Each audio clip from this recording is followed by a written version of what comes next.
Dalam kesempatan ini saya mewakili pengurus pusat Persaudaraan Pekerja Muslim Indonesia, juga mewakili pengurus pusat Konfederasi Buruh Merdeka Indonesia, meminta kepada Bapak Kapolri untuk mencabut pernyataannya yang menunjukkan bahwa ada unsur-unsur provokasi dari tenaga kerja pribumi, karena ini sangat menyakitkan. Tidak ada unsur provokasi di situ. Kenapa buruh pribumi melawan? Karena di situ ada ketidakadilan. Mereka marah, mereka berontak karena ada ketidakadilan yang dilakukan secara sistematis oleh manajemen PT Gunbuster Nickel Industri di Morowali itu. Buktinya adalah tidak adanya transparansi dari manajemen PT GNI ke dinas setempat. Begitu juga dengan imigrasi, begitu juga dengan Kementerian Ketenagakerjaan. Jadi PT GNI itu adalah bentuk miniatur dari negara di dalam negara. Nah, jika sudah situasi seperti di mana kedaulatan negara? Jadi mohon Pak Kapolri mencabut pernyataan itu, karena itu sangat melukai hati kami. Tidak mungkin buruh mau menjadi provokator di tempat kerjanya sendiri.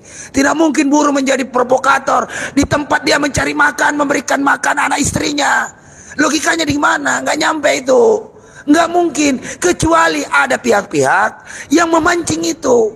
Dan pancingannya tidak jauh dari persoalan ketidakadilan, persoalan kesejahteraan, diskriminasi upah. Bagaimana mungkin pekerjaannya sama, gajinya berbeda? Sangat jauh berbeda.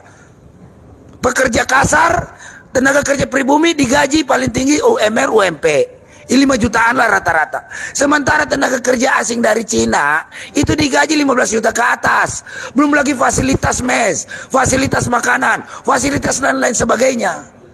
Ini yang menciptakan kecemburuan sosial bagi tenaga kerja pribumi. Dan kami sebagai pribumi wajar saja melakukan pemberontakan, perlawanan. Kenapa? Ya tanah kami, tanah tumpah darah kami diolah. Kok kami hanya kebagian getahnya doang? Kok kami kebagian sialnya doang? Untungnya lu bawa semua ke sono. Bagi-bagi dengan kekuasaan hari ini. Bagi-bagi dengan penguasa hari ini. Bagi-bagi dengan rejim yang berkuasa hari ini. Yang melindungi. Perintah Pak Jokowi mengatakan usut tuntas. Artinya usut tuntas dalam hal ini adalah usut juga pengusahanya. Persoalan ini dimulai dari sebuah kekecewaan buruh dari persoalan masalah keamanan bekerja. Di mana di situ pengamanan, alat pengamanan K3-nya itu tidak lengkap. Ya kan? Sistem K3-nya juga tidak sempurna. Sementara kementerian membiarkan. Ya kan, ada dugaan laporan dari serikat pekerja, semuanya tidak diproses. Nah, kementerian kemana?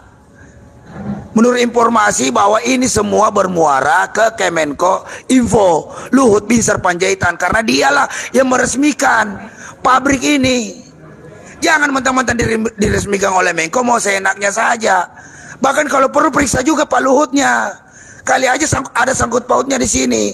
Ini bukan persoalan kaum buruh menolak investasi, bukan, sama sekali bukan. Kami berterima kasih kalau ada investasi yang masuk ke Indonesia. Namun investasi itu bukan lantas menjual, menggadai hak-hak rakyat Indonesia. Bukan lantas menjual bangsa ini untuk kepentingan bangsa lain. Ya kan? Perusahaan itu setelah selesai menguras nikel kita cuma kebagian kerusakan lingkungannya. Yang benerin rakyat Indonesia. Pajak kami juga, pajak kami udah upahnya dipajakin, pesangonnya dipajakin, THR-nya dipajakin, semuanya dipajakin untuk membiayai pemerintah ini, pejabat-pejabat negara ini, melindungi kaum buruh. Ini malah sekarang menuding buruh sebagai provokator. Ini yang sangat sulit diterima oleh kawan-kawan aktivis buruh hari ini. Ingat loh, itu ada nyawa ini, nyawa taruhannya. Di sana dapat informasi bahwa 3 yang meninggal. Preskon dari Pak Kapolri hanya 2 yang meninggal, 1 TKA, 1 TKI. Belum lagi tenaga kerja asing itu negaranya minta tanggung jawab. Perdana Menteri Cina Xi Jinping sudah meminta keterangan terkait masalah itu. Nah, siapa yang memprovokasi ini adalah orang-orang yang membekali senjata bagi TK Cina sendiri yang di sana. Buktinya mereka bawa senjata, pipa besi. Ya kan? Itu kan termasuk senjata tumpul, makanya terjadi pertikaian. Ya kan?